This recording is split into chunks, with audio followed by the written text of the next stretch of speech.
Nesse segundo capítulo, Anésio relata sobre atitude e coragem. Ele vai contar sobre a história da farinheira que teve parcial o incêndio e também do Fusca. Essa história vale a pena conferir. Compramos um caminhão Mercedes-Benz 1111, mas esse caminhão foi comprado como 1113. Ele foi falsificado pelo vendedor e nós compramos esse caminhão. E aí eu não estava muito satisfeito com esse caminhão e eu estava pensando em começar um negócio de farinha. Farinha nós já trabalhávamos, mas o negócio de farinha é criar uma marca. Mas eu queria falar antes do Aldo, que o Aldo era muito amigo meu, o Aldo, meu primos irmão por duas vezes, porque a mãe dele é irmã do meu pai e o pai dele é irmão da minha mãe. Então aonde eu ia, ele ia junto, aonde ele ia, eu ia junto, nós andávamos assim agarrados. E eu convidei ele para montar um negócio de farinha. E ele não tinha nada, eu também não tinha nada. Ele levou a mãe dele era muito negativa, não aceitou. Não vai montar nada não. E eu com aquela vontade, cheguei pro meu pai e falei, meu pai, um dia, não vou mais trabalhar na roça, meu pai. Ele falou, o que você vai fazer da vida? Eu falei, eu vou montar um negócio de farinha, eu quero ter uma marca. Aí o meu pai falou para mim assim, filho, tamo junto, pega aquele caminhão e faça o que você quiser dele para começar esse negócio. Cheguei no final da tarde, cheguei em casa, falei pro meu pai, troquei o caminhão naquele terreno, com aquela propriedade lá, pela a casa que é ali na praça, onde tem hoje uma sorveteria, e aí o senhor vai morar lá mais a minha mãe, e eu fico aqui no sítio. Chamei o meu pai e meu irmão, Martinho, que é o mais velho, ele sempre foi bastante trabalhador, e vamos montar a farinheira. Do lado tinha uma oficina, nós arrendamos essa oficina e começamos a cortar madeira lá no sítio e fazer as peças da fábrica, porque naquela época as polias era tudo de madeira. E aí o meu irmão pegava as tábuas, montava as polias e voltamos a montar a farinheira. Montamos a farinheira e seguimos. Aí eu vinha de bicicleta todo dia, lá do Tamboré até aqui, que dá 10 quilômetros, de manhã, que estivesse chovendo, que tivesse de sol, eu vinha todo dia de bicicleta para começar a criar a marca.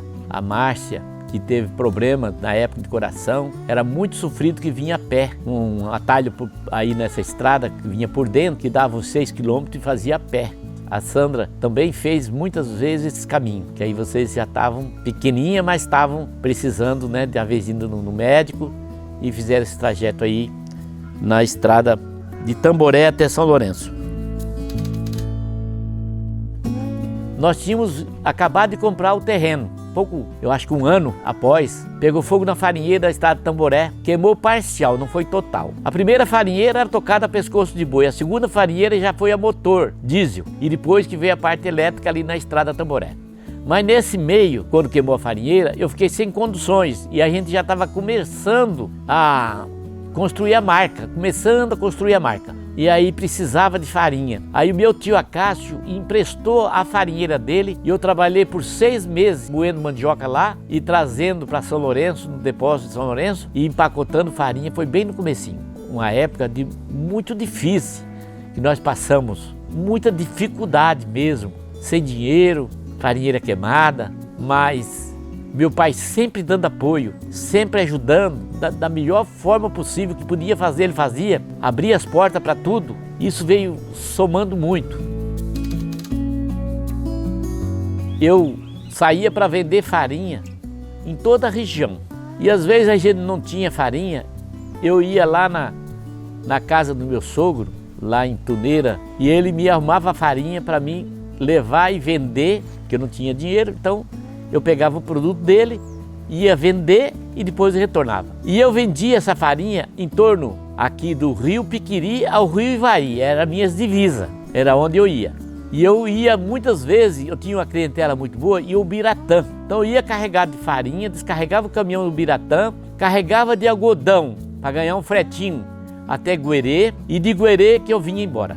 Muitas vezes eu via caminhões tombados na estrada, com algodão. Uma vez aconteceu comigo também, que as cargas eram muito altas, tombei o caminhão, mas nada grave, mas deu tudo certo. Graças a Deus, ganhava meu dinheiro assim. Muitas vezes não almoçava, muitas vezes não jantava. E a gente rompeu essa barreira, né, tão difícil. Montando a farinheira na estrada Tamboré, aí veio uma crise muito grande no setor. E nós estávamos passando por uma dificuldade muito grande. Sem dinheiro para pagar os fornecedores. Aí eu tive uma ideia de comprar um carro zero. Chamei meu pai e meus irmãos e falei que eu tinha essa ideia. Eles falaram: de jeito nenhum, como vai comprar se nós não temos condições de pagar as coisas? Se vocês aceitarem, eu tenho certeza que vamos dar uma virada nessa página. Com esse carro, eu acredito que a mandioca vai chegar e nós vamos acabar com essa crise que nós estamos passando. E assim aconteceu.